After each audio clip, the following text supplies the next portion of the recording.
வஞ்சமற்ற தொழில் புரிந்துண்டு வாழும் மாந்தர் குலதெய்வம். பெரியவாளுக்கு தொழிலாளிகளிடம் இருந்த தாட்சண்ய பிரியம்.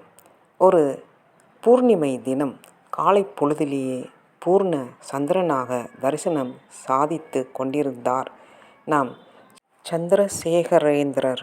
ஒரு பக்தர் சவரன் நாணயம் சமர்ப்பித்தார். "இதெல்லாம் எனக்கு என்னத்துக்கு?" என்றார் பெரியவா. அதை ஏற்க அவர் லஜ்ஜைப்படுவது போல இருந்தது. மடத்தின் ஆதிபத்தியத்தை முற்றிலும் தமது வாரிசுக்கே ஆக்கிய பிறகு பொன்னும் பொருளும் தம்மிடம் சேர்வதில் அவர் கொண்ட லஜ்ஜையாகவே அது அவருக்கு ஒரு எழில் சேர்த்தது. அச்சமயம் காவேரிப்பாக்கத்திலிருந்து ஒரு நாவிதர் வந்து பணிந்தார். "எடுத்துக்கோ" என்று சவரன் தட்டை அத்தொழிலாளிக்கு பெரியவா காட்டினார். நாவிதர் உணர்ச்சி வசமானார். "மகளுக்கு கண்ணாலம் நிச்சயம் பண்ணியிருக்குங்க.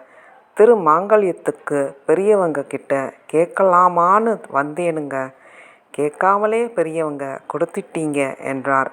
வஞ்சமற்ற தொழில் புரிந்துண்டு வாழும் மாந்தர் குலதெய்வம் என்று பெரியவாளே நிச்சயம் கூறலாம். குலதெய்வம் மட்டுமின்றி அவர்களுடன் மனத்தால் சகமானுடராகவும் நிற்கும் அருளாளர் அவர். ஹரஹர சங்கர ஜெய ஜெய சங்கர. ஹரஹர சங்கர ஜெய ஜெய சங்கர. ஹரஹர சங்கர ஜெய ஜெய சங்கர.